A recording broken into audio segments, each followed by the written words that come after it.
Hello, ladies and gentlemen, welcome to another thing where I talk about things. Today we're going to be discussing, someone wanted me to talk about structuring a parody, because they kind of take an interest in doing that sort of thing themselves, so I will be talking about parodies.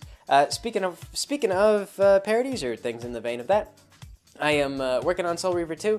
I thought it would be up by, last week, and I've been kind of working on it, but struggling to find inspiration, mainly because this is the last stretch of the game, and everything is the same. You've already seen all of it. You've seen all the enemies. You've seen all the locations.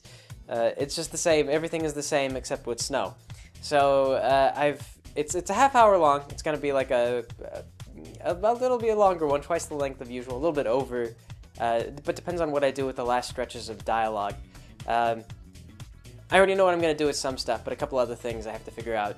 I might call in some people just to do some quick one-shot stuff, because I have friends that were like, "Can I do voices?" CF has done some stuff for us, and I don't know if he'll want to do like a one-shot thing, but he'll probably be cool for it. Yeah, but, yes. Anyway, though, so that's coming out. Party of One is gonna come up next week, next Thursday, Friday, whenever it is that I manage to get it done on time. I've got a little bit more time now, so more time to do stuff. What else? Mech Warrior is done. All the pre-editing is done with that, so that'll be up on Sunday. I don't think there's anything else. So, anyway, parodies. Parodies are a lot of fun. But one thing that I've heard, some people don't like parodies, the idea of parodies, because they find them to be, like, parasitic. I've heard other comedians kind of say this, like, like, parodies rely a lot on the popularity of your original product. And so, the guy who I've heard complain about this more, he's actually done, there's a guy called Sexual Lobster, and it's actually, I think it's, the L is just one L, Sexual Lobster. He's on YouTube. But he does this really, like, bizarre, surrealist kind of humor. Like, just stuff, like, about a watermelon, or, like, it's all very, like I said, just very crass, like, very surreal, very oddball, but he's been around since the Newground days.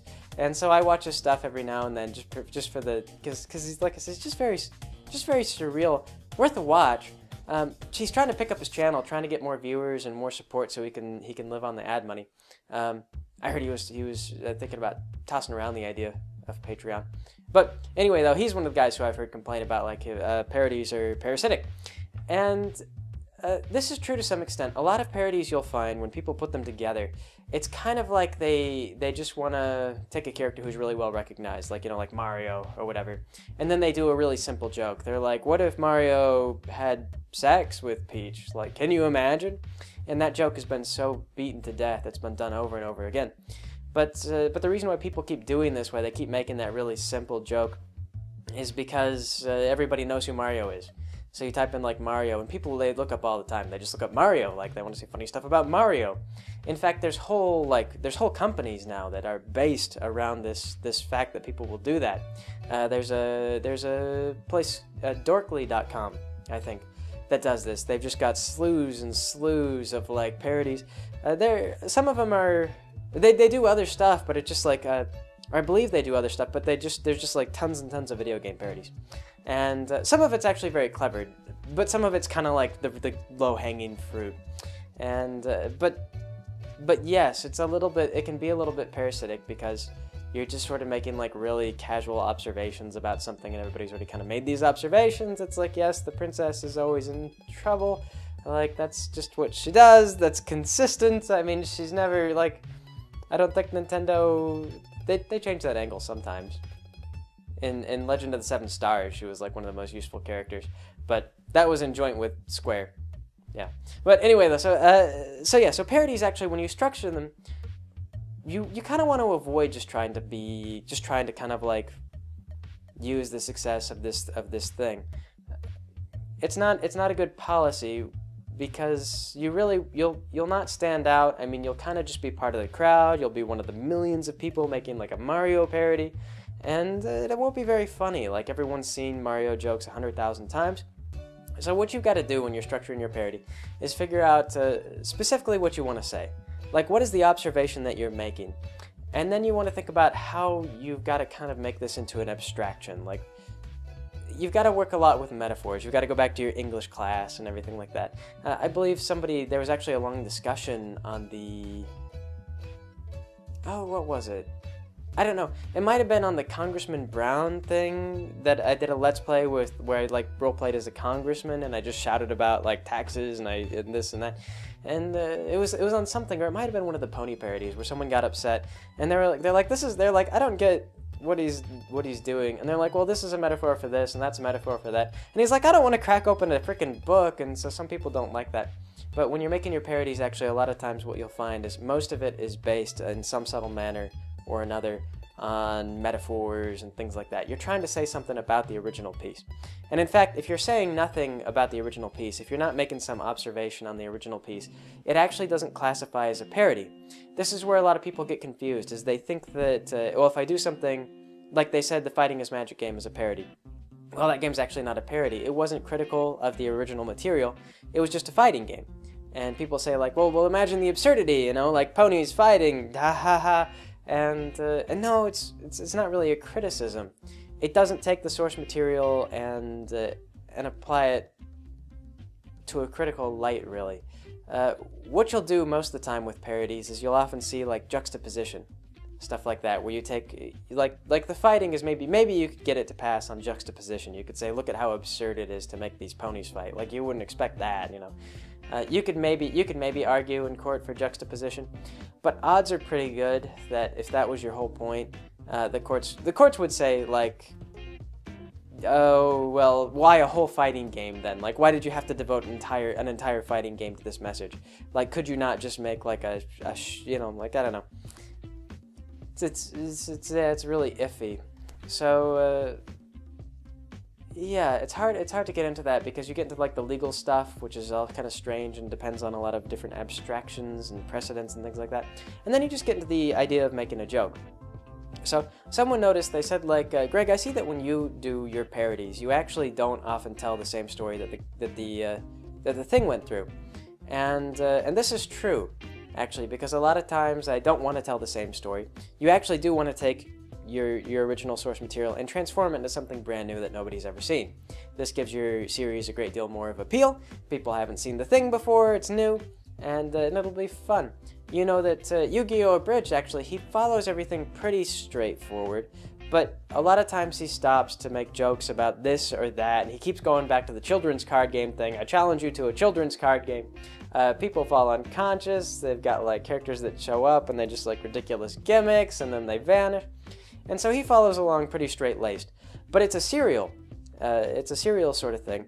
And so if you want to try to deviate from the serial and make the episodes about something that they're not, in that sort of deal, you've got to actually have a really complex plan where you go from point A to point B and still arrive at the same place as the original series, unless you have something really convoluted where you like end with some like episode in the middle of the season and that's where you're going. But that would take a lot of pre-planning. You'd actually have to sit down and figure out like, how am I going to use each episode to tell a story, a unique story, that still is critical of the original material. Because this is the thing that'll bite you, is you want to actually make sure that even though you're telling a new story, that you're still using each episode to be implicitly critical of the episode. And so, like, for example, we did the Aloysius thing. And with that one, there's not really a whole lot going on in the whole Aloysius episode. And I don't really have a lot of criticisms on it, except for the way that, just like, I could talk about the voice acting, or some of the writing was a little bit, I don't know, it was a little bit clunky. But you can't really comment on that as well with an abridged series. You could, but I didn't think of a way, I didn't really go that angle. What I went with instead was, a lot of people said that the Spike episode, they expected that to be a Spike episode where they wanted to see Spike, you know, like Spike's the hero, Spike does a thing. We find out how Twilight interacts with Spike, we find out how Spike gets around the house, like, is he a good cleaner, does he do this, does he do that? So people were hoping to see Spike actually be in action. And instead it wound up being all about this owl, and how great this owl was, and like, some people in the comments, they commented, and they were like, yeah, that owl, I mean, like, he did everything that Spike did, only better. And Twilight says, like, oh, it's okay, because he sleeps during the day, but he was awake during the whole episode, like, all throughout the day. He didn't go to bed at the day, he stayed awake. So, it was just a weird episode. So what I did instead is I took that, and I just had the owl. And I just made the owl just kind of this sort of set dressing. I did sort of the reverse of what the episode did. And this is where you get your juxtaposition, this is where you get, like, here's kind of your joke. is you take the owl, and the owl is just a piece of set dressing, and instead I made the whole episode about interactions between Twilight and Spike, and Twilight sort of talks about her family and how she thinks about she's been in Ponyville for a while, how's that developing. Spike talks about his interactions with Twilight and how he feels about this and how he feels about that. And, just like a brief 10 minutes, like a fraction of what the original episode was, a little under half of what the original episode ran for. And, but really kind of doing a lot of things that people wanted to see from that episode, all the while kind of shoving the character that people didn't want to see off into the corner, trivializing it, making the owl just seem like this is an owl. He's just a stupid owl. He's not doing anything. He's just an owl. And then Twilight eventually concludes, like, I don't know, I can take wills from him, I guess. That's one of his useful talents. Of course, throughout the episode, they also bring up, I made some jokes, like, what if he could lead us in the dark? Because in the episode, this is another thing, this really separates you as a parody, is that to get the most out of that parody, you really need to watch the original episode. Because I made comments and jokes and allusions to the original episode. You've got to go back and watch your episodes, and like I said, take notes of the stuff that you want to commentate on. And so, like, I made jokes. I was like, maybe I could follow it in the night. And so Spike's like, it's not a CNI dog, and as a dragon, like, we live in caves. I can see in the dark. And I don't know if they've established this. Maybe they have. I would have to watch through everything and see if Spike ever mentions having dark sight. But it was one of those things that just made a lot of sense to me, so I just had Spike say, like, it never really comes up again, but just the idea of, like, I can't see in the dark. Spike, your whole species lives in caves. How do you do that? So Spike can see in the dark, just a little bit. Stuff like that. Make jokes about the episode. I can't remember what else. What do I feed it? Things like that. That was another one that was weird about the Aloysius episode, was that Spike expected Twilight to be horrified that the owl would actually hunt mice, when that's just what owls do. Also, I looked up owl calls. Couldn't find any owls that actually went hoot. Most of them made, like, different noises. So I'm not sure what kind of owls make the hoot noise. I think the one that I did was, like, some kind of barn owl. I did that owl voice myself, and if you couldn't tell, I was very good at my owl impression. And, yes, so, yeah, nowhere to go with that. But anyway, though, yeah, so commentary on the original episode. Still made fun of the whole stuff with the owl. Made fun of this and that, and kind of just the idea at the end with, like, instead of, like, going out to see the stars or doing anything with their friends, Spike goes, do you want to go out?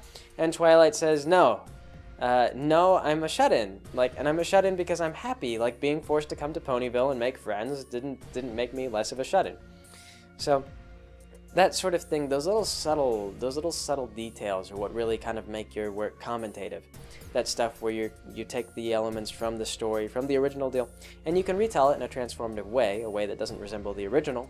And but there you have still something that kind of relies on the original, but commentates on it, and therefore it's not parasitic. There's another word for it. I can't remember what this is, but it's like where one host is not harmed and the other benefits, or it could even, in some cases, when you have, like, a really popular parody, it could be that the host is actually, the host benefits and the parasite also benefits.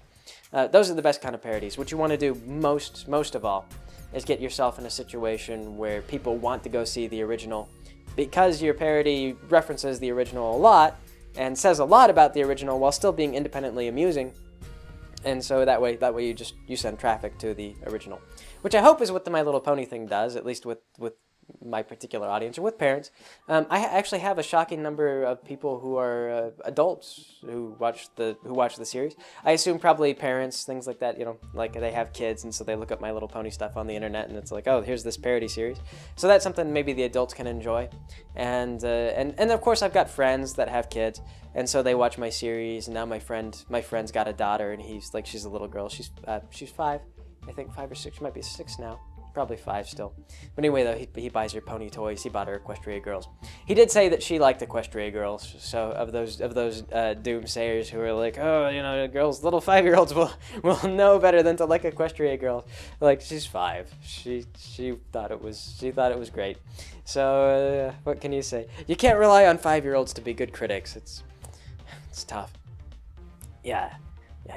So yeah, transformative works like that. Transformative works, they're metaphors, juxtaposition, lots of stuff. Make use of what you've got to make a new commentary. Take weird scenes and then highlight them. Like, use weird scenes.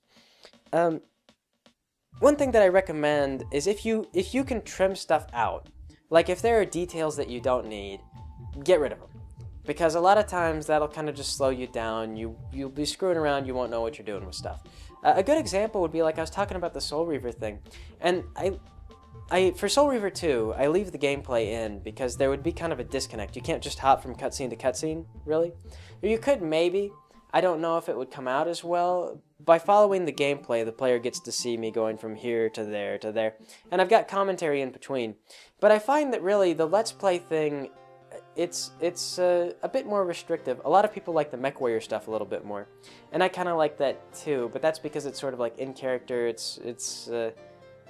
We get more fun where people call in on the comm lines. They're like, "Who is this? How'd you get on the comm lines?" They do that in the game all the time. You get enemies that show up on your comm lines, and they're like, "Hey, Briegel lands." And you're like, "What?" So yeah, so Let's Plays and stuff like that. They're transformative in a way, but sometimes it depends on what you're doing with them and how reliant the game is on its story. Various things. There's lots of stuff to consider. That's the reason why I transformed the story. Unlike Fallout, which is its own unique story every time you play it, Soul Reaver 2 really relied almost completely on its story. They never would have sold the game if everyone could just find out what the story was without playing, because as it was, the combat wasn't very good. The gameplay, I mean, it's kind of samey. You're traveling through a lot of areas, so the story is really the best thing about that game. If you want to play it, that's why I would play it. So I changed the story so that people wouldn't know what the original story was exactly, but they would know that I was making fun of elements of the original story. But I'm thinking about doing something maybe with StarCraft 2 in the future, and I know that I've got some fans who are really into StarCraft 2, and they don't like me harping on StarCraft 2 so much. But StarCraft 2 Wings of Liberty had to be like one of the stupidest, sappiest video game stories I'd played through in a long time. And it was so stupid and sappy because it didn't even seem to be aware of how stupid and sappy it was. Like, I got the impression that somebody in marketing had sat down and drew up this plan to make like the ultimate tear-jerking, like this is gonna have all those big Hollywood moments and we're gonna sell this thing, and it wound up just a disjointed like mess of just crap. It was just so terrible. And so what I'm thinking about doing with that is if I actually do a parody series of that, it'll be just the cutscenes. Like, it'll be Jim Raynor stomping around his battle cruiser, and then talking to everybody, shouting at everybody, telling them what he thinks about their jobs and everything else. Just all this stuff, Jim Raynor being the main character of the universe and all that. And then, of course, there's like battles that go on, but Jim Raynor doesn't go to the battles. He stays up on the bridge and gets drunk, because that's what Jim Raynor does. Some other guy, the magistrate, whoever, I don't know, he's the one who's actually controlling the army. So I would do that, and that would be the way to go. And because the real thing that I want to make fun of in that one is actually not the gameplay. I don't really want to draw attention to StarCraft 2's gameplay, because the gameplay was okay. I mean, like, I had a good time. It was decent, but I really have no commentary. Like, I don't really have a lot of commentary on it. I mostly just want to make fun of how bad the story was. So that's how I plan to organize that with just the cutscenes. We'll chop it up, make it interesting, new. Maybe not follow quite the same stuff, but kind of like follow like Jim Raynor, I'm the center of the universe logic to every point in the universe, and tell a story that way. And it'll be just as stupid, and it'll end just as badly as Wings of Liberty did. So that is my plans for that. It's been in the works for a long time. Only problem being that I'm going to have to reinstall StarCraft 2 Wings of Liberty. I can't remember why it got uninstalled. Something compelled me to uninstall it, and I don't think it was just me hating the game. I don't think, anyway. It was something like, I mean, it could have been, like, maybe I was just deciding to clean up some hard drive space, and I was like, I'm not playing this at all. But maybe not. I don't know. But, yeah, so there's no one way to really structure a parody, because each and every parody that you make is going to be a little bit unique, and it's going to depend on the source material that you're making fun of, depending on what the source material is, how the material is laid out, and what the message is that you want to tell people with your series. That's the main thing that you've got to think about, is what do you think about the series, and what do you want to tell people about the series? When they watch your show, like, what are the shorthand jokes that you're making? What is going to compel them? What kind of jokes are you going to make that's going to compel people to go and watch the original series to figure out what in the heck you are mocking? Because that's what you really want. You want people to go and check out the original. Then you're not parasitic. Then you are your own original thing. You're funny. You're doing good for the original because people go check it out, even though you might seem crass about the original. I know Yu-Gi-Oh! Abridged. He makes so much fun of that show, but he's so right about a lot of stuff. And I remember my friends and I, when we used to watch that show, we loved it to death for how just stupid and campy it was, for a lot of the same reasons that Little Karibo makes fun of. Like, I remember my friends and I actually used to come home, and it came on not long after we got back. We were in high school at the time, so not long after we got back from class. And we used to make a lot of the same jokes. Like, he would cheat, they would do stupid things, like the children's card game thing would crack us up. And also, too, the polymerization one, that made us laugh a lot. Like, the way that he would just triumphantly combine cards. It's like, I combine Clam and Knight to get Clam Knight, the ultimate warrior. You know, and my friend, like, then they went on to Yu-Gi-Oh! GX, and my friend was like, oh my god, they have dueling card professors? He goes, I want to be a dueling card professor. He goes, everyone, life is like dueling. Only one of you will pass my class. The rest of you will fail. None of you can graduate unless you pass my class, so better get to dueling. And of course he would go on and be like, into the abstractions of dueling. And that all stemmed from, there was a scene where like Kaiba was talking about chess, and he's like, chess is like dueling. And so then my friend was like, that's it, life philosophy right there. All things are like dueling. So he did that. He's like, your assignment when you go on Thanksgiving break is to eat as much turkey as you possibly can. Whoever eats the most turkey is the winner. Of course, if you die from eating too much turkey, then, you know, you failed at the duel. This is the nature of the Shadow Turkey games. Things like that. So, yes, you can love something, you can love something and still tear it apart, still destroy it. And in fact, that's probably a good way to go. If you completely deconstruct something to the foundations and then rebuild it within its own image, but like just a mockery of its former self, then you have a good parody. Hopefully, or perhaps. If not, then it'll come with practice. You just have to stick to it. Make your next episode, make your next episode. Most of anyone who started off with no prior experience, you'll find that they were pretty sloppy starting off. I hate a lot of my old work. I noticed Little Karibo too, he was a little bit slower, less rapport with his characters and stuff like that starting off. But he's amazing now.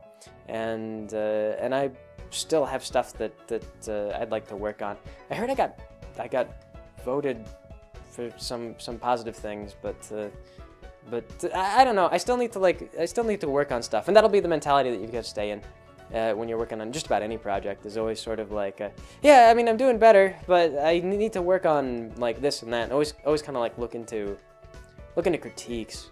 Pay really close attention when people like bash your work. Pay attention, and if they say why they're bashing it, that's usually the best. But if people just tell you your work is stupid or your work is like, they're like, it's gay, then I get that every now and then, but it's like I can't do anything with it. I'm only as I am. I can't be any less stupid. So yes, that's useless, but commentary criticism is always valuable. Yeah. So I think that's it. That's all I got as far as thoughts on how to develop a good parody series.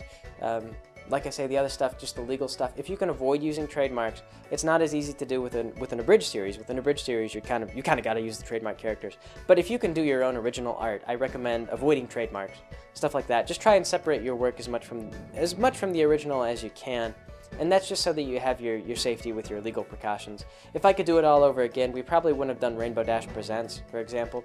We would probably do something else, like, I don't know, like the horse face. I don't know. Horseface Presents. We'd come up with a better name. But yeah, I wouldn't have done Rainbow Dash Presents. I would have done something else. We would have made parody characters that were like similar to Rainbow Dash and other trademark characters, but different. So that way you knew who we were making fun of and what we were referencing. But it wouldn't be using trademark characters, because that gets into like, I mean, legally you can do it, but the trouble with it is that it's like fair use is an affirmative defense, so you're not super safe if you're using trademark characters. You can still be called into court if a company feels like you're crossing too many lines if you're doing stuff. And plus, the nice thing about characters that are like not trademarked characters that you make yourself, explicitly your own original characters that you make for a parody, is that then you can go on and you can like make t-shirts of your parody character or whatever, because it's your character. It's like your own unique sort of deal. Just so long as it doesn't mimic the original style too much. As long as it can't create confusion with the original product, then you can do things like make t-shirts or sell toys or whatever it is. If you get really popular, that's the main advantage of avoiding the trademark stuff. It's just much better for you in so many ways. So, yeah, but that's if you do original art, and yeah. So that is it. That is all I can think of for now. Hopefully somewhat valuable and not too rambly. And, yeah, so I suppose that is it. I will catch you guys later.